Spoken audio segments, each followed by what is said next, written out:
Hey, welcome back. I'm Amanda, your life coach with Illumination Unlimited, and I'm here again today with Brandon. Good to welcome Hey, you back. Brandon. We just did a 20-minute video that didn't count. I know, yeah, I know. I'm all trying to pretend like it's the first time we did this. So, yeah, it's important to note when you're recording on your laptop that you need to have your microphone on in order to be able to hear. So, we've already posted one of those soundless videos. It slipped both our minds. No, I know, and I had the microphones charged, and I thought I was doing great, and yeah, so that's what had happened. So we're back. So, take two. We are talking today about people pleasing and why this subject. So, I did a TikTok video about this a while back where I'd gotten a question about it went something along the lines of what do you do if you are a people pleaser to the point where basically you're making yourself miserable, worrying about making everybody else happy all the time. And so I felt like who better to address this topic than myself? Because, yeah, if there was a 12-step meeting program for people pleasers, then I would be the first one standing up saying, "Hi, my name's Amanda." What step are you at now? So now I'm in the recovery phase. You're in recovery. She already went through it. Yes, I've accepted the fact that I have a problem, and I am taking the necessary steps in order to rectify that. And well, let me be a first to congratulate you. Well, yes, thank you very much. And as we mentioned in the last video, you've been a huge part of that for me because really, up until the last couple of years, like I say, I'd been kind of a chronic people pleaser where I would get extremely stressed out worrying about whether people were happy all the time and whether it was my kids, my relationship, my friends, whatever. Like I felt like I had to answer every phone call. I had to jump and run every time I was asked to do anything at all. And it was very, very stressful. And then she met me, and she's like, "Screw people please. I don't need to please people anymore." You're like, what the heck? All of a sudden, you decided for people pleasing. So I think it's important to note that when I talk about chronic people pleasing, I'm not talking about making people happy. I'm not talking like when I say like being a people pleaser. It's only an issue if you are really, really, really stressing yourself out, and if the reason you're doing it is based on a personal issue that you have. And so something that we'd mentioned in the last video as well, a big source of how this happens is it's fear. Insecurity. It's insecurity. And however that happens to a person, I know for myself, I grew up in a world where I wasn't safe. And a lot of the people in my life were not safe people. And so I would try to, it was a defense mechanism to, if I could tap dance and, be funny or be extra, extra good or whatever, then sometimes that would work in making the person happy and that kept me safe. And so it makes 100% sense why I would have adapted to do that. Where it became an issue later in my life as I continue to do that, even when it wasn't necessary. Even when it wasn't logical, and it caused me quite a few issues in my life. Mm-hmm. And now, also, that's not the source of every people pleaser, every chronic people pleaser. It's not because they weren't safe. What were some other things? I was going to ask you, in what way does people pleasing affect you negatively? You said it wasn't good for you. Mm-hmm. Like, how do you mean? Well, for instance. And how did you notice it, and when did you notice it?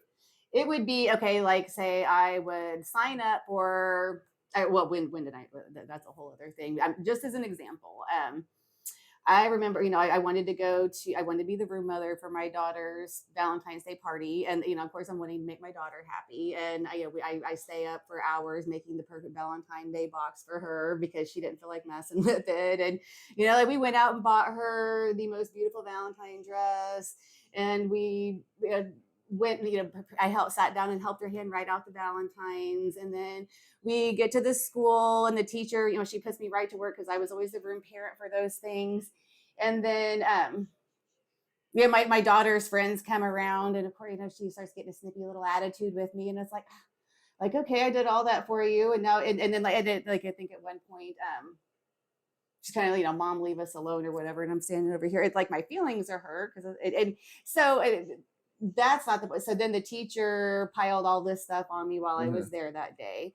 And then one of the moms that was there, gets my phone number and she wants me to join the PTA, and so she starts blowing my phone up, and I feel like I have to take every call from her. And Right. then she's like, "What, you know, signing me up for all these PTA meetings? I never wanted to be part of the PTA. I'm not, you know, quite PTA mom material Well, per it's starting to se." But stack up, so you start noticing it when it is just drowning you, when you're feeling right, swamped.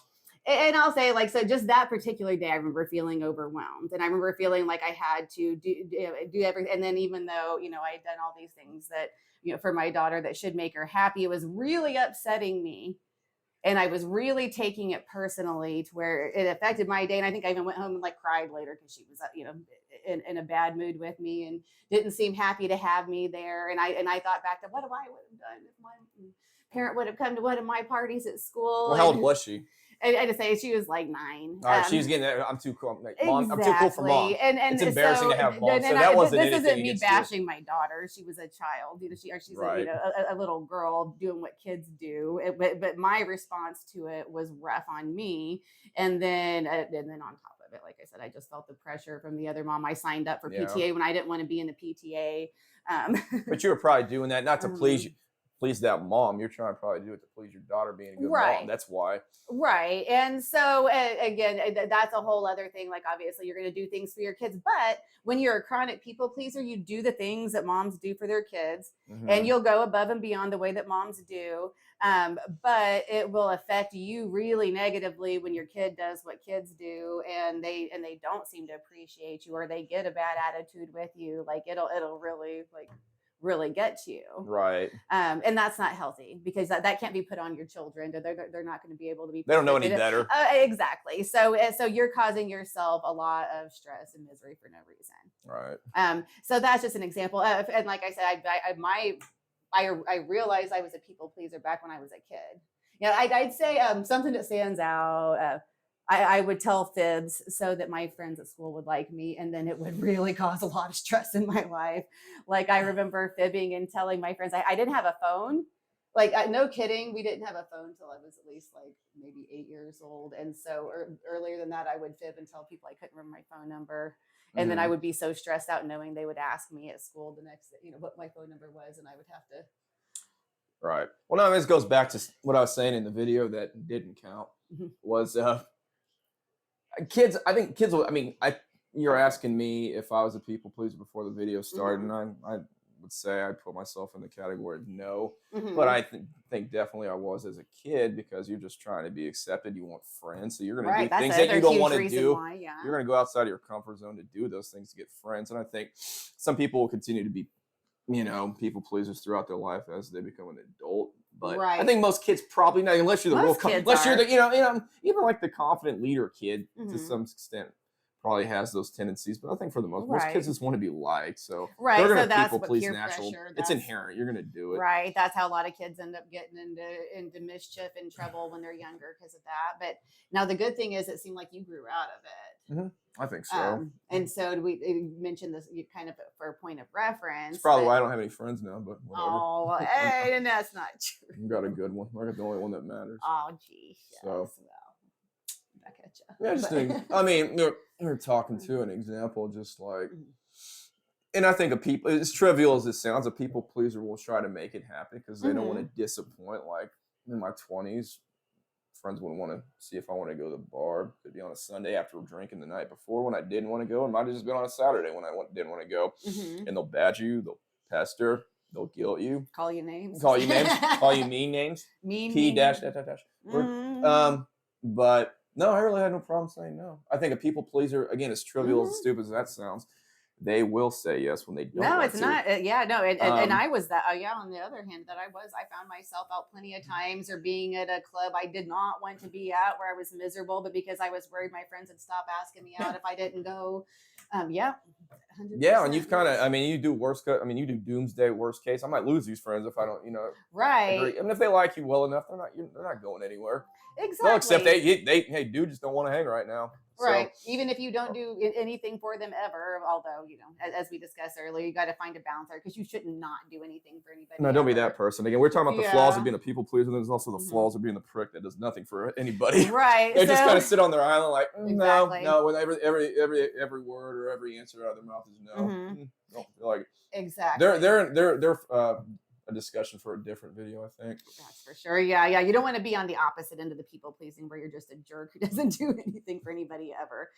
It's so we had mentioned a common theme in a lot of our videos, and I think it's such a healthy theme in life is finding balance. It's you don't want to be one extreme or the other. So when you do people pleasing things, you want to make sure it's for the right reasons. It's out of the kindness of your hearts because it's something that you want to do. And you do get a lot back from doing wonderful, kind things for other people. Right. And that really is the difference. It's like if you're not putting there's people that's what they do all day long. They do charitable acts. They spend time with loved ones, going out of their way to do extra things for them, and they love doing it. They're good deed doers. Yeah, and that's The great. wizard said that. Exactly. But now if they're sitting there, they're called good deed doers. Nice. We have a cheer gallery. we that? joke. Yeah. We like that. But yes, exactly. And that's not selfish to do something nice because you actually, when you get that rush of feeling good because you did something good, there's nothing self. That's a good thing. That's all right. And if that's your motivation, is you just like to get the high, the rush off of doing good deeds. The end result's the same. Some people like they like the praise and the notoriety they get from doing rich people throw their money around to charities or do good things. I mean, the end result's the same. At least something good's being done. Who cares? Giving people, giving a waiter and $100 as a tip and all that. And you know what though, whatever. I like that, even though it's a little bit like look at me, but at the same time, who cares why they're doing it? It's pompous. They're promoting positivity. Yeah. I promise you that person they did the nice thing for is thrilled regardless, and then it's putting out into the world that it's a good thing to do random acts of kindness. Because it really is. I mean, again, the end result's the same. Something good's being done. Who cares about the motivation, really, necessarily in that case? But again, if your life is miserable and you are stressed out and you're like taking on more than you can handle, that's when it's the issue. Absolutely. And I mean, I think it's more of a rare breed, but there's people that, I don't know, they kind of get maybe a rush and high, and whether or not people ask them to do, they just do things. Now, there could be motivation. Then you talk about they're just a martyr that will kind of throw that in your face. That I do all these things for everybody. That person's just a nerd and stuff. And that's a whole other. I don't care if they do a bunch of good things. They use that as ammo down the road. Right. But and then look what all I do for you, and you don't do enough for me. And it's like, no, again, that's the wrong reasons for sure. No, there's people that no, I think, and it's probably a rare type of person, but I think they just maybe that just kind of fulfills themselves, and they kind of fuel on doing those things nonstop. Now, is it a good thing in the long run? You're probably wearing your mental, capacity out and whatnot, and probably they probably still put a lot of undue stress on themselves. Well, they do. Even they get a rush or a high from doing those things. They got to be the bam, bam, bam. Those are kind of the type A people. Right. But they're not people pleasers per se. They just, they do these things whether or not they're asked to do them. Right. So. And yeah, like I said, that's a whole other thing. And a lot of times that comes with a bit of narcissism behind it. Because they want it for the recognition. They do it because they feel like, now you owe them something. It's just, when there's sinister reasons behind people pleasing, that's a whole other thing, but definitely also not good at all. They like the praise they do. Exactly. They like to tout their accomplishments and all they do. I think that's the reason a lot of people are those people that constantly do something. It's not so much for the rush or the thrill of just doing good things. Look at what I do. Yeah, it's for their resume. Exactly. So yeah, at the end of the day, the most important thing to remember is that you have to look out for your number one player. So if you're a natural people pleaser by nature, use your skills, use your powers for good. Do as many good things as you can, but make sure that you're not messing up your own life, that you're looking out for you first. And I think the thing I said in my TikTok video, the most important person to make sure that you're pleasing is yourself. Absolutely. Exactly. What I was going to say, don't be a doormat. I mean, it's about finding that balance. Don't be the person that doesn't do anything for people, but you don't have to say yes to everything either. Exactly. Again, you can find that balance of doing, you want to be someone that people can depend on. You certainly don't want to be on that island of a person that people can't come to with something. But you also don't want to be that person that, all right, I know this is the person, that'll be the phone calls. I know they can't say no. Exactly. They know who you to are call. going to put so much undue stress on yourself, and I'm sure knocks your quality of life down a bit too. So It does. So all about finding the balance. And then the last thing I was going to touch on here is the people pleasing in a relationship, since we kind of get into relationship topics. So another thing that got completely thrown in the trash with that last video, as we were what do you talking mean with that about. video that didn't count? That Yes, one? we were talking about how, like in our relationship, I have my June Cleaver moments where I get pure satisfaction out of like making dinner for him, or like bringing him a cup of coffee, or like even just throwing a few of his articles of clothing in the laundry when he leaves my house and giving them back to him folded and clean, and Well, that's kind of a love language for me. and that's because I So demand those things of her, and she it's can't say because no he's because she's a really people mean. pleaser. He makes me, and he won't let me. So No, she says she still no. don't people please. She does it all the time. But No, the difference is why I do those things is because I want to. I love it. Seeing him happy makes me happy, and he does things in return for me. and number one, I don't ask for those things. Those things she's Never, talking like about, really, I don't, no, I don't no. do them. I don't I do, or can't she think don't do of. them because I'm asking. No, I And can't think of likewise, one time. But I was no. a sandwich maker 2 days He ago. made me a sandwich. She didn't even. I made her. I was a sandwich maker. Yeah. A man He was a was, sandwich and I maker, didn't and ask she for the didn't. sandwich, y'all. Ladies, be jealous. I wanted one, and I asked her if she wanted one, so she Mhm. got her sandwich. I made her coffee too, so it's a two-way Mhm. street. Yes, people pleasing in a relationship is a beautiful thing when it works both ways, when it's reciprocated, and when you're not doing it with expectations. Like, well, I made you a sandwich. What are you going to do for me?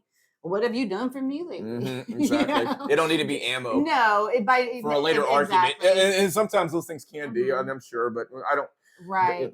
That's a topic for another day. Exactly. But And relationships, doing things, just to put in your, your holster for another and argument. yeah, you make sure make sure your intentions are good and healthy regardless of what you're doing. But again, you'll struggle in a relationship if one person is a people pleaser and is pleasing, and the other person is the opposite, and then like that leads to disaster You're doomed. Your typically. relationship's done. Yep, I mean, pretty you much. can go through the motions for the next 2 months, but you're going nowhere. Exactly. So I feel like we touched on that pretty good today. If anybody has any questions, anything to add, and then again, please feel free in the comments if you have any different questions about anything you guys want us to do a video on. Let us know.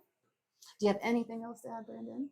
I'm finito after 2 videos. I'm Wonderful. done. I know. Yeah, you're all tapped out again. Like, yeah, I couldn't do it without you, and I so appreciate you being a good sport and being on board Oh, with absolutely. me. I appreciate you So, letting me do it and with you. always, anytime. And we appreciate you all for watching. Thanks so much for tuning in. And until next time, we'll see you soon. Thank you.